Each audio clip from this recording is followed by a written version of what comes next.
सरकारी भरतीत मोठे बदल झालेले। गट क आणि गट ड या पदांसाठी आता सुधारित बिंदू नियमावली जी आहे तर ती लागू झालेली आहे। मग ही नियमावली कोणत्या जिल्ह्यांसाठी लागू असणार आहे, हा बदल कोणत्या जिल्ह्यांसाठी लागू असणार आहे, त्यासोबतच आदिवासींच्या आरक्षणात सरकारने नेमके काय बदल केलेले आहेत, त्यासोबतच एससीबीसीचं जे आरक्षण आहे तर ते त्याच्या संदर्भात काही बदल झालेले आहेत का, तर हे संपूर्ण महत्त्वाचे बदल जे आहेत तर ते आज आपण जाणून घेणार आहोत। नमस्कार, मी गणेश वानकर, इग्नाइट अकॅडमीच्या प्लॅटफॉर्मवर मी तुम्हा सर्वांचे स्वागत करतो। तर नुकताच शासनाकडून जो आहे तर तो हा जीआर आलेला होता। हा जीआर आलेला आहे 29 जुलै 2025 रोजी सामान्य प्रशासन विभाग यांच्याकडून। जीआरचा मेन उद्देश काय आहे तर तो आपण आता पाहणार आहोत। बघा, जीआर सांगतो राज्यातील नाशिक, धुळे, नंदुरबार, पालघर, यवतमाळ, रायगड, चंद्रपूर, गडचिरोली हे जे आदिवासी बहुल म्हणजे जिथे आदिवासींची संख्या जास्त आहे तर असे हे 8 जिल्हे आहेत। तर या 8 जिल्ह्यांमध्ये गट क आणि गट ड या सरकारी भरतीच्या प्रक्रियेसाठी तसेच एसईबीसी जे आरक्षण आहे त्यासोबत सुधारित आरक्षण आणि बिंदू नामावली विहित करण्याबाबतचा हा जीआर आपल्याला बघायला मिळतो। जीआरचा उद्देश काय की 8 जिल्हे आहेत ज्याच्यामध्ये गट क आणि गट ड ची भरती केली जाते, त्याच्यामध्ये जे काही आरक्षण असतं तर त्या आरक्षणाच्या याच्यात बदल त्यांनी केलेले आहे, त्यासोबतच त्यांनी बिंदू नामावली जी आहे तर ती विहित केलेली आहे। ओके, बघा,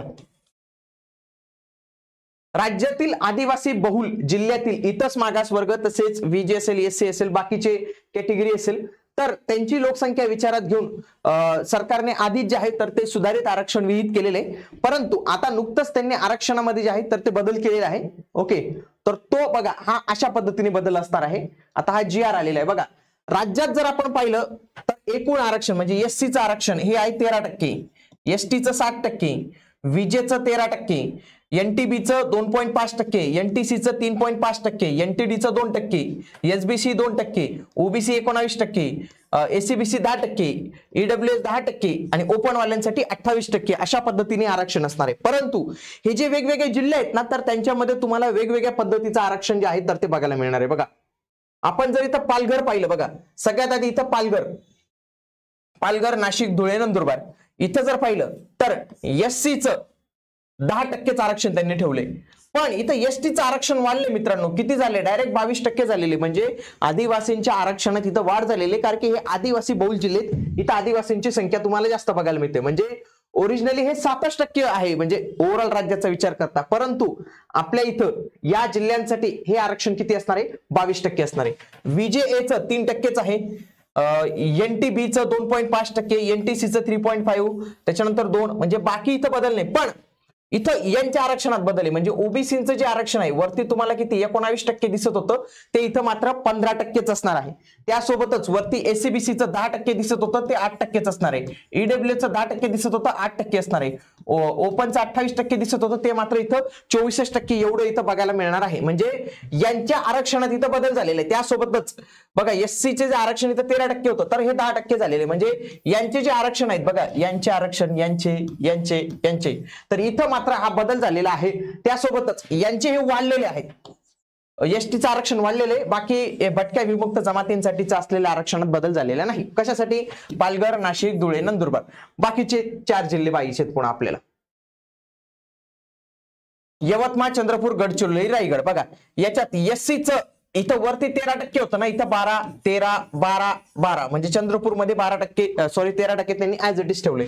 60% होतं ना एसटीचं, इथं 14, 15, 24, 9, गडचिरोलीला सगळ्यात जास्त त्यांनी 24% ठेवलेले, रायगडला मात्र त्यांनी फक्त 9% तिथं ठेवलेलं आहे। त्यासोबतच तुम्ही जर पाहिलं विजेचं 3% आहे, 3% सेमच आहे, पण गडचिरोलीला मात्र त्यांचे आरक्षण कमी केलेले, किती 2% असणार आहे। त्याच्यानंतर एनटीबीचं 2.5 हे फिक्स आहे, परंतु गडचिरोलीला मात्र हे 2% असणार आहे। त्या पद्धतीने एनटीसीचं 3.5%, परंतु गडचिरोलीला 2% असणार आहे। त्याच्यानंतर डीचं मात्र इथं 2% त्यांनी इथं ठेवलेलं आहे। ओके, पुढे हे पण 2%च कॉमन आहे। पुन्हा जे आपलं ओबीसी आरक्षण आहे ओबीसी आरक्षण हे 19% होतं वरती, ते आता इथं 17% आहे, 19, 17, 19. तर अशा पद्धतीने हा बदल आपल्याला पाहायला मिळतो. त्याच्यानंतर एससीबीसीचं इथं 8% पाहायला मिळतं, परंतु रायगडमध्ये मात्र त्यांना 10% असणार आहे. त्यासोबतच ईडब्ल्यूएच 10% आहे, इथं 8%, 8%, 8%. रायगडमध्ये मात्र 9% इथं बघायला मिळणार आहे. ओपनचं जर पाहिलं इथं 28% यवतमाळमध्ये, 24% चंद्रपूरमध्ये, 21% गडचिरोलीमध्ये आणि रायगडमध्ये 28%. तर अशा पद्धतीने हा बदल असणार आहे. तुम्ही ज्या जिल्ह्यात राहत असाल, तुम्ही ज्या कॅटेगरीमध्ये येतात, तर नक्की तुम्ही हा टेबल जो आहे तर तो एकदा बघून घेणं गरजेचं आहे. कारण की भविष्यात ज्या सरकारी नोकरीच्या जाहिरातीतील गट क आणि गट ड च्या त्याच्यामध्ये हे आरक्षण मात्र हे लागू असणार आहे. आता यासोबतच काय होतं माहितीये का, जेव्हा हे तयार करण्यात येतं ना, तर एक बिंदू नामावली तयार करावी लागते. तर ही नामावली फक्त गट क आणि गट ड साठीच लागू असणार आहे. म्हणजे वरची भरती प्रक्रिया ही गट ड आणि गट क साठीच लागू असणार आहे. क्लास 1 क्लास 2 च्या याच्यासाठी लागू नसणार आहे, हे लक्षात घ्या. आणि हा निर्णय ज्या दिवशी निर्गमित झाला, हा आदेश जीआर झाला, ज्या दिवशी हा जीआर आला त्या दिवशीपासून हा आदेश हा लागू असेल असं त्यांनी सांगितलेलं पण आहे. पुढे बघा, आता बिंदू नामावली त्यांनी तयार केलेली आहे. आता नेमकी बिंदू नामावली तयार काय असते माहिती का मित्रांनो, कारण की एखाद्या जर समजा 100 जागा रिक्त आहेत, तर ते कशा पद्धतीने यांच्यात वाटा पाडायच्या ते काही असं जमत नाही की 22% यांना द्या, तसं नसतं ते.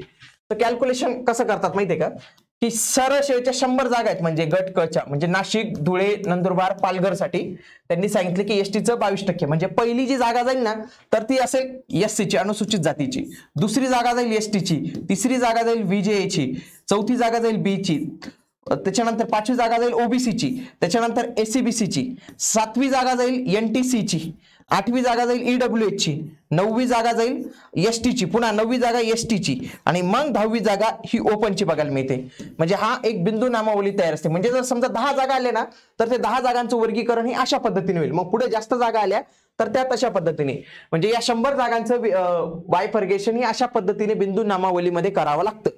म्हणजे पहिली जागा एससी साठी असेल, दुसरी त्या पद्धतीने. हे बघा, तुम्ही हे जर सगळं पाहिलं ना तर तुम्हाला या पद्धतीने जे आहे तर ते कॅल्क्युलेशन करावं लागेल. हे त्यांनी खूप चांगल्या पद्धतीने दिलेले, कारण की काय होतं कोर्टात केसेस जातात बिंदू नामावली नसल्यामुळे, तर हे आता केसेस वगैरे जे आहेत तर त्या वाचतील.